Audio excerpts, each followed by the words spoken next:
So the therapies to date for Alzheimer's disease have really been targeted at various things that they feel causes neurodegeneration. So there is the cholinesterase inhibitors, and those types of drugs are targeted towards neurochemical imbalance in the brain. And then a lot of the other research has gone into, the amyloid cascade hypothesis and the tau hypothesis. And all of these have really been not quite ignored, but that's not where the emphasis of research has been to date. And again, if we look at the research cost that's gone into the pharmaceutical, and I stress that this is the drug treatment of Alzheimer's disease, over 42 billion has gone into actual drug production. But we really only have a limited number of drugs yet. So we have the cholinesterase inhibitors, and I've named those at the top. The most recent one, galantamine, which was over 21 years ago. And then we've the NMDA receptor antagonist, which is memantine, discovered in 2003. And in 2021, we had aducanumab licensed for treatment of Alzheimer's disease. And interestingly, it has been shown to reduce amyloid plaques, and that's all great and very exciting. But actually, when you dig into the science, it hasn't really been shown to improve cognition. And yet this is a drug that has to be given monthly, subcutaneously or intravenously. It can cause a lot of side effects such as brain swelling, dizziness, etc. And does it change the story? I don't mind whether it changes my amyloid plaques or not. If they're sitting there not bothering me, that's fine. Does it change the story? So all of the money to date has really gone into drug treatments for Alzheimer's disease. But I put up there the risk factors for Alzheimer's disease. And a lot of them, such as nutrition, which is why this wonderful group is working so hard, can have a huge impact. So why are we not concentrating even a tiny proportion of that money in an area that could actually make a difference? So why am I, as a clinician, and I'm always very out of place, I think, in a group like this where we have scientists and brilliant scientists, why am I, as a clinician, here at all? And this is where connecting the clinical story with research is really important. And I'll always remember John Nolan coming into me first day and saying, look, I have an idea which I now know I should really run a mile from, because his ideas means lots of ongoing work after that. But I have an idea, and the idea was that they have fantastic experience, as do many of you, on the intervention using the carotenoid intervention for age-related macular degeneration. And we have now got very good evidence to suggest that the eye is the window to the brain.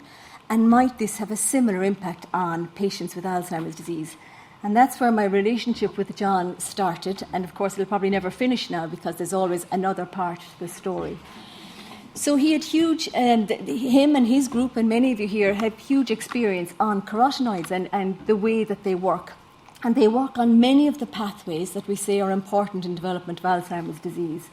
So activation of antioxidant enzymes, anti-inflammatory, etc. So in theory, there is a biologically plausible reason as to why they might also be good for Alzheimer's disease. So they are potent anti-inflammatory. And we know, again, and I will have mentioned this before, that if something happens to you as a child, if you cut your elbow, if you graze your leg, you recover very quickly. That ability to regenerate your cells is there and intact and working well when you're younger. Unfortunately, that ability to replace our cells and regenerate our cells becomes very impaired as you get older. And chronic inflammation, of course, causes ongoing insult. And ongoing insult eventually causes damage. And therefore, if we have something that reduces inflammation, such as carotenoids and omega-3 and all of that, then there is a really good reason as to why they may have an impact on the neuroinflammation that causes Alzheimer's disease. So let's talk about diet for a minute. So there's been a lot of work about different diet types and how adhering to a healthier diet, such as the Mediterranean diet or whatever, can have lower levels of Alzheimer's disease. And the brain, we know, is very active. And we also know from fantastic work by Liz Johnson and Kraft and others that carotenoids are placed in the brain. Now, if they're there, what are they doing? They're not there having fun. They obviously have a role. So if they're there, what are they doing?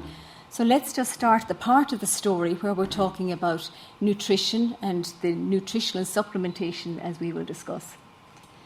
And again, talking about all this healthy diet, they talk about the mind diet and the Mediterranean diet and diets in the blue zones.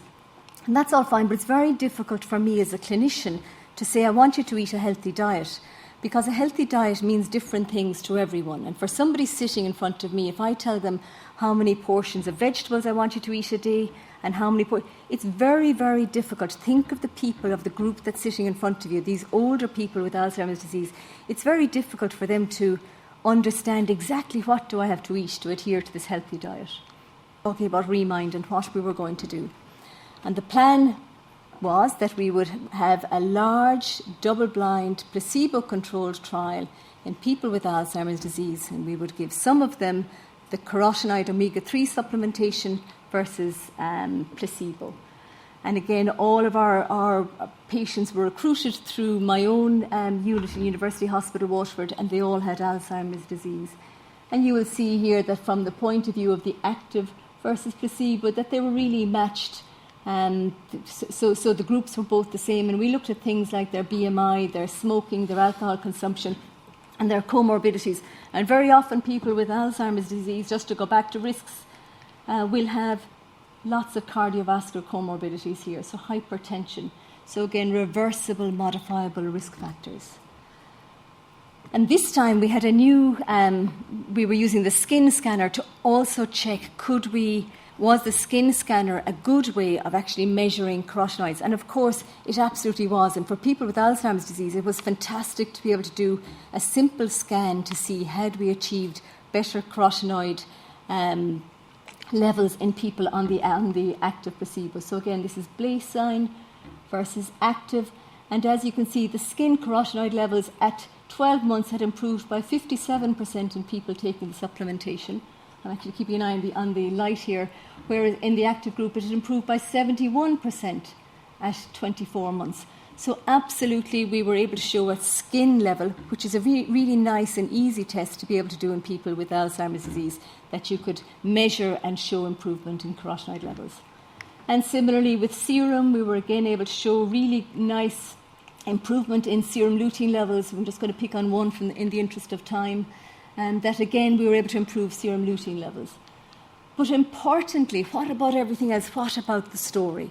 So this is the collateral story where we actually independently, not I or John or anybody, but an independent nurse rang people and said, now, tell me, can you explain to me what you think about his memory or her memory? Has the memory changed? And this is where we actually found that we got our biggest hits. So you will see here in the active group, so people taking the carotenoids, so 18.4% had improved reported memory and collateral history, and then compared to people who were on the placebo. So you will see that there was a big group of people unchanged and a much smaller group of people declined, versus the majority declining in people who were on the placebo. And that's to do with memory. And the same in mood. I've left out mood there, I'm sorry. But again, how's the mood? Like, what sort of form are they in? Are they in good form? Are they sleeping? Are they wondering what's happening? And again, some had improved, but a large majority of people had remained unchanged versus those who were in the placebo. And this was where memory was highly statistically significant, but again, this was also significant. And this is just a case example to actually show you what sort of questions we were asking, what type of answers we got. So the question was, have you noticed any changes in memory? And his son said, well, son reports deterioration in memory. How are they managing their everyday activities? They can manage dressing, need prompting, re-showering, no longer cooks, forgets where they are, forgets where she parked the car. I think you could clearly see there that this is a story that has deteriorated. Has there been a change in personality, specifically agitation, mood, sleep? Yes, can become agitated. So that story has deteriorated. But this is an example of one that's improved. Have you noticed any changes in memory? Generally much improved last year. Family agree, able to converse. How are they managing their everyday activities? So again, great, now does all the cooking and shopping. And that's huge. Back to the story. This person is very much engaged in their everyday life. Has there been a change in personality, specifically agitation, mood, sleep? No, the mood is good. No sleep problems now, really improved. And I should have put up one of that, but we really looked at these stories very carefully and got other people to look at them to see who had improved, who had stayed the same, who had declined. But you will clearly see that there is a difference in story there. So Remind was extraordinarily complex for lots of reasons. Working with people with Alzheimer's disease is complex. We had a pandemic in the middle of it. People had less ability to go out. We had less ability to bring them in. So very complex. Interestingly, they were really good at taking the supplement. We got their serum and carotenoid levels up, and there was an improvement in collateral history as to how they were managing. So this is exciting and something we need to take seriously. And I will finish. So at the end of all of this, can we alter the story? By the work that you're doing for nutrition, can we alter the story? And absolutely, yes, we can. And in Irish, you would say, is féidirling, which is really important. Yes, we can. We can absolutely change the story. So don't stop what you're doing, and always remember the link between clinicians and research and the story. Thank you.